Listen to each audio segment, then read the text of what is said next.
All right, guys. I'm going to let you guys start with the questions. I'll just say this. Not a very pretty football game, either which way. Yet at the end of the day, that's football. It's a game of imperfection, and I give our kids a lot of credit. Obviously, a hard place to play, a very good football program and football team, and for our kids, the character and the resiliency to keep playing. Those are things that are great traits that hopefully will continue to serve us well as we continue to grow as a football team right now. So, with that said, let me certainly open up to you guys and questions you have for me. On the field, to see your team run across the field and grab that trophy. Yeah, it's great, and I think from my end, that's what's great about rivalry football. But I think we can also put it in perspective. It's the second game of the football season. I think that's a little bit what's tricky about this game sometimes is, it's a great rivalry, it's a special rivalry, and yet it's still the second game of the season. And I think if from our end, if we let this shape us rather than define us, then we can use what we learned today and grow from it. And I think those are the things about playing a big game early in the season like this. But, Jared, we've talked about this, and, so many of you guys that have covered us is, from our end, I think just seeing our team continue to grow at a rapid pace right now, maybe at times where we haven't done that early in the season through the early parts of some of my tenure here. And I think that's an area we've really worked to address, and that probably is the greatest reward of seeing our guys persevere through adverse situations today. I mean, I would say this, that's a great defense, and I felt like offensively we were in pretty good rhythm, through a bulk part of the football game. It'll be really good to get back and see, we didn't always finish, but when we needed it the most, and I think you can say that about our entire team today. When we, from a special team standpoint, from a defensive standpoint, an offensive standpoint, there are things that we can be really picky on and will get us beat if we don't correct.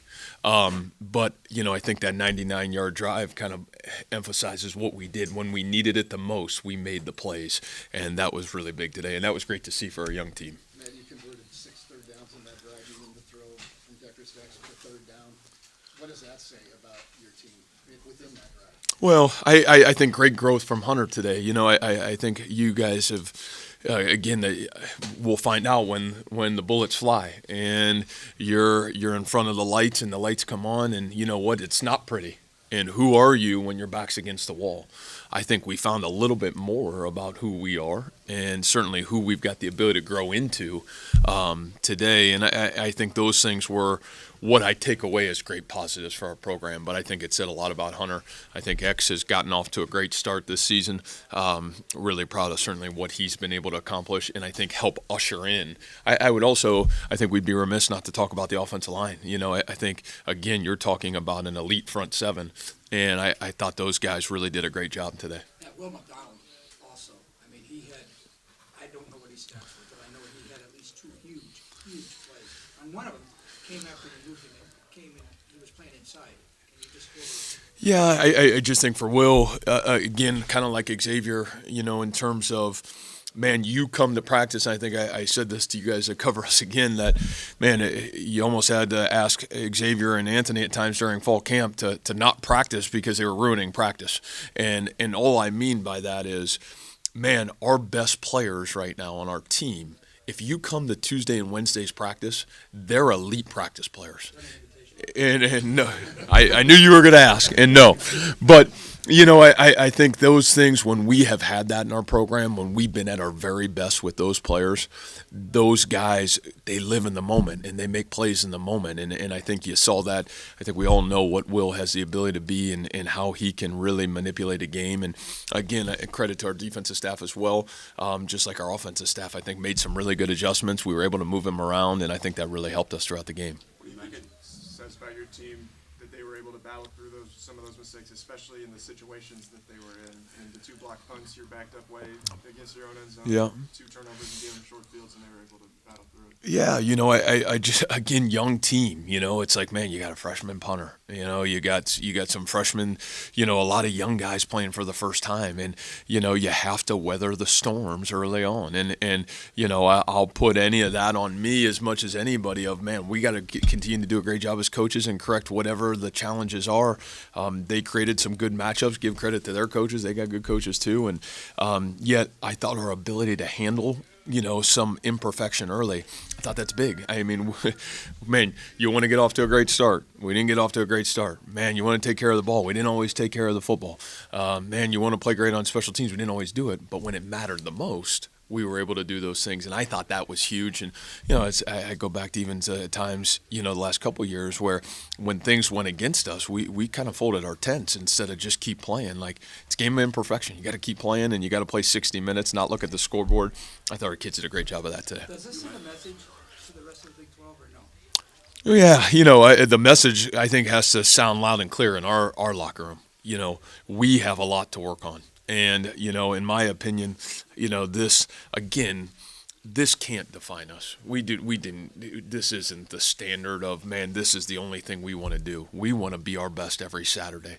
And if this can shape us, then we can put ourselves in a position to reach our full potential.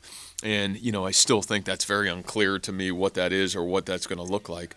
But I think, taking the lessons learned and persevering through really hard today will serve us well if we have the humility to learn from our mistakes, correct them, and move ourselves forward.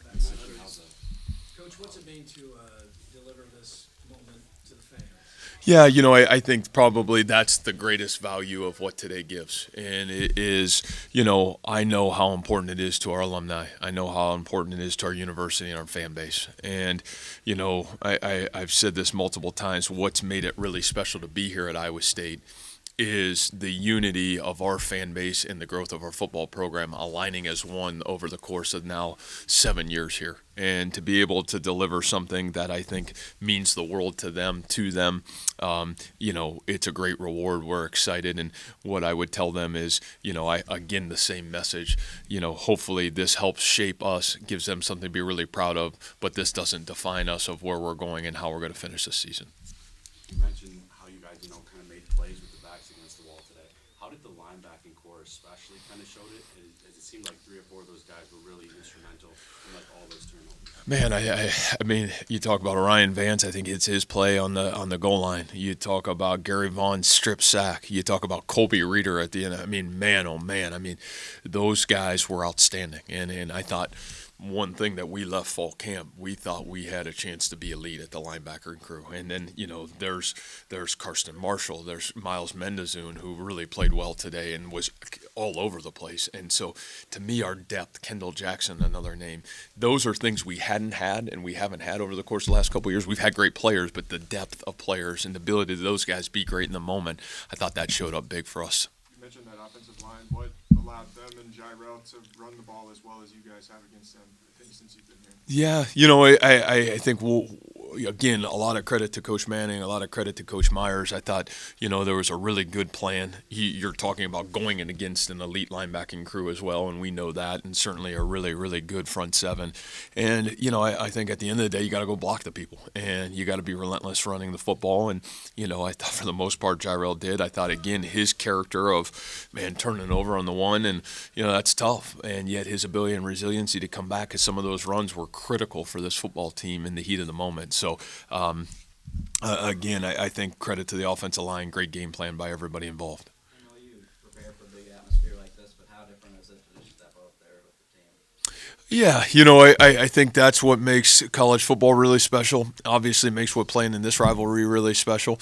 This is a great football environment too, and obviously to come in here and win a hard-fought football game, you hope the lessons learned in playing in these environments, because there will be more environments like this that we have to play in the rest of the season, and you take the lessons learned, how we prepared for it, and hopefully it'll serve us well moving forward. How was the mood on the sideline after those 2 turnovers, in the end zone at the one? Well, I'm going to let you guys in on a good story. You can write this, Randy. Okay? So, my halftime speech was revolutionary. Okay, now you guys know I coached girls softball, 6th grade girls softball this summer.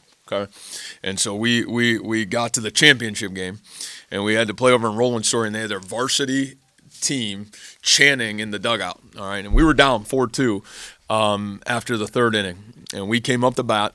And we scored 3 runs. We got up 5-4, and then we went on a run. And I said, listen, if my 6th grade there was about 5 of our players there, Isaiah Lee and a couple of these guys. I said, if our 6th grade girls can do this against Roland Story for a championship, you guys can get this thing figured out here in the second half. So there's my inspiration. That's what got us the win. 6th grade Gilbert girls softball, guys. So I'm going to end there. Guys, have a great night. We appreciate you. Go Cyclones.